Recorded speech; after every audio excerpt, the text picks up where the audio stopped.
qui suit. Joseph eut un songe et il raconta à ses frères qui le haïrent, disais-je, encore davantage. Il leur dit, écoutez donc ce songe que j'ai eu. Nous étions à lier des gerbes au milieu des champs.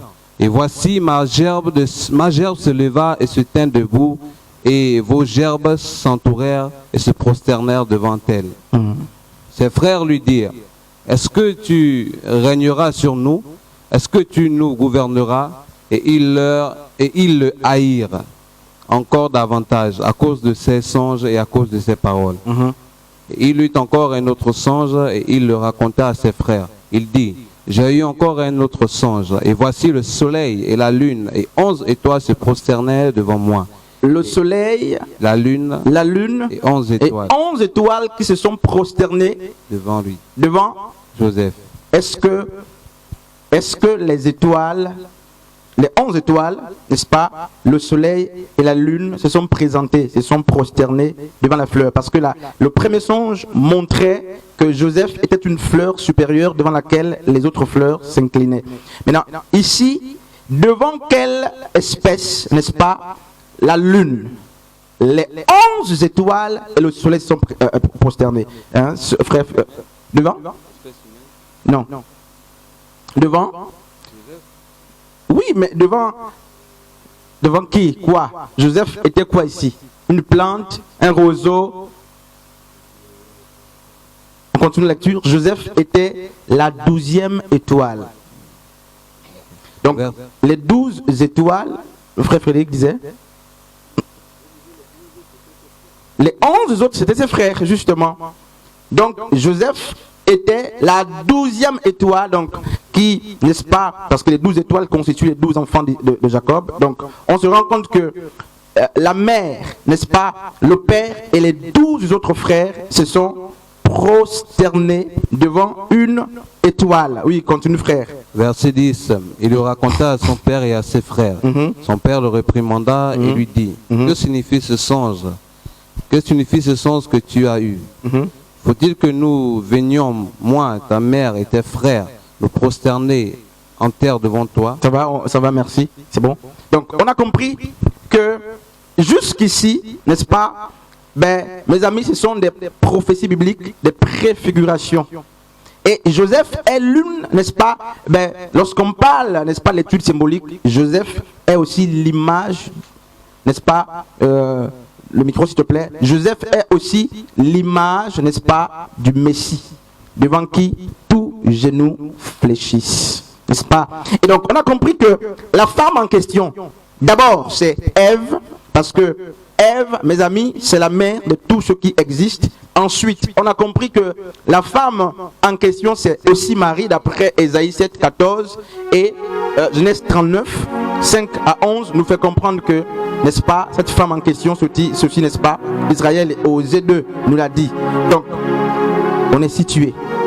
Et donc, la Bible dit dans Genèse 3, 15 que cette femme va engendrer, pas les postérités, la postérité de cette femme va écraser la tête du serpent ancien, n'est-ce pas? Donc c'est la guerre non seulement des deux serpents, donc le serpent ancien et le serpent de rein, mais en même temps c'est la guerre des postérités.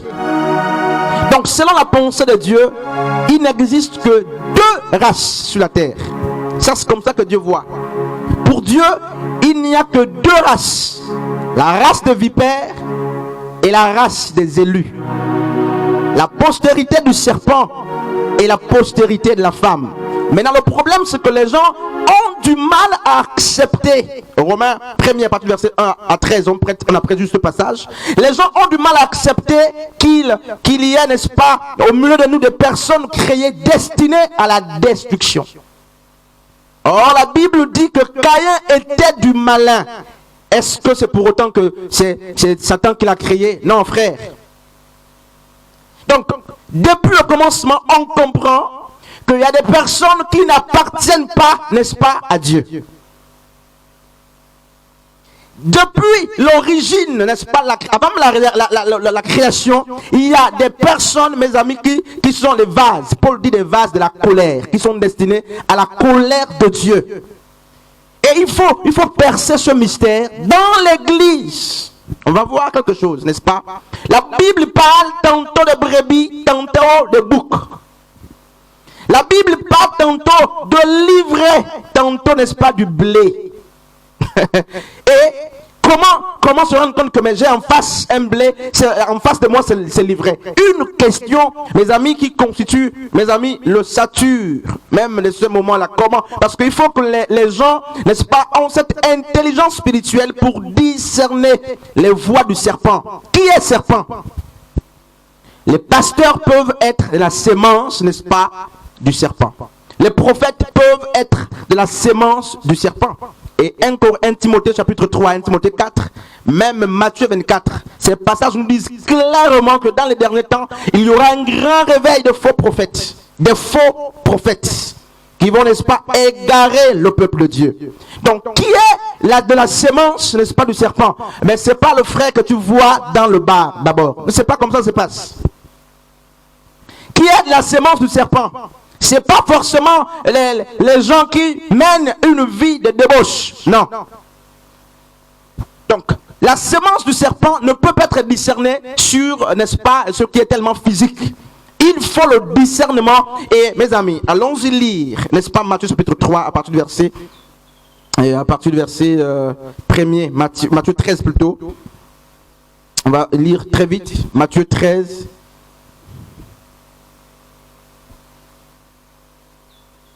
À partir du verset 24, je vais lire. Il leur proposait notre parabole, Matthieu 13, à partir du verset 24. Il leur proposait notre parabole. Il dit, le royaume des cieux est semblable à un homme qui a sémé une bonne sémence dans son champ. Mais pendant que les gens dormaient, son ennemi vint, sémant de l'ivraie parmi le blé, et s'en alla. Lorsque l'herbe eut poussé et donnait du fruit, voilà, l'ivraie parut aussi. Les serviteurs du maître de la maison vinrent à lui. Seigneur, n'as-tu pas sémé une bonne sémence dans ton champ? D'où vient donc qu'il y a de l'ivraie? Il leur répondit, c'est un ennemi qui a fait cela. Et les serviteurs lui dirent, veux-tu que nous allions arracher? Non, dit-il, de peur qu'en arrachant l'ivraie, vous ne déraciniez en même temps le blé. Laissez croître ensemble l'un et l'autre jusqu'à la moisson. Et à l'époque de la moisson, je dirais aux moissonneurs, arrachez d'abord l'ivraie et liez-la en garde, en gerbe, pour la brûler. Mais amassez le blé dans mon grenier. Regardez mes amis, une parabole que beaucoup prennent pour coller à l'église. Cette parabole n'a rien à voir avec les bâtiments d'église. Non. Cette parabole n'a rien à voir avec l'église locale. Cette parabole ne parle pas de nos bâtiments d'église d'abord. Pourquoi? Parce que lorsqu'on lit la parabole, on connaît toute la parabole, c'est l'une des paraboles qui... Cette parabole est expliquée. Donc on ne peut plus passer du temps dessus. Donc il y a des moissonneurs, ce sont des anges. La moisson, c'est la fin du monde. Rien à voir avec ce qu'on fait. C'est la fin du monde, la moisson. N'est-ce pas? Et le propriétaire du champ, le champ c'est le monde, disent les Écritures. Le propriétaire c'est Christ. Parce que c'est Christ qui a tout créé, n'est-ce pas? Tout a été créé par lui, en lui et pour lui. Donc c'est Christ qui a tout créé. Et la Bible dit qu'il a planté, il a mis là une sémence. Pourquoi? Parce que dans Jean 12 là-bas, Jésus se présente comme le blé. Et dans Matthieu 13, il dit qu'il a tout de même planté le blé. Pourquoi? Mais parce que c'est la même nature, c'est la même essence. Et qu'est-ce qui se passe? Il dit, dans la nuit, un autre maître est venu planter. Et remarquez ce qui se passe. Même les serviteurs de Dieu, de Christ, mes amis, ne confondez pas l'ivraie et le blé. Ils ont remarqué qu'il y a une mauvaise herbe qui a poussé. Ce sont des anges, pas des pasteurs. Parce que les pasteurs sont aussi, pour ceux qui sont élus, sont compris dans l'ivraie. Donc, ce n'est pas le pasteur, ce n'est pas le prophète. Et les serviteurs ont demandé au maître, est-ce que tu nous permets d'aller déraciner? Parce que mes amis, c'est sûr qu'il y a un problème, on va voir. Et est-ce que tu nous donnes l'autorisation? Il dit non. Et quelqu'un m'a posé la question, mais comment se fait-il que dans les églises, on peut bannir? Et la personne a pris ce texte. Maintenant, je vous pose la question là. Est-ce que ce texte répond à cette question? Parce que le maître a dû dire, laissez le blé et l'ivraie croître ensemble. Est-ce que, Mastrid, on peut bannir quelqu'un d'une assemblée? Est-ce qu'on peut, n'est-ce pas? On peut, mais comment ce texte-là, tu le comprends là? Sœur Marie, est-ce qu'on peut bannir quelqu'un de l'église? La sœur Marie dit non. Sœur Darlise, tu penses pas? Frère Frédéric? Ça dépend de la faute. Ok, sœur, est-ce qu'on peut bannir? Non. Sœur Kelly, est-ce qu'on peut chasser quelqu'un de l'assemblée?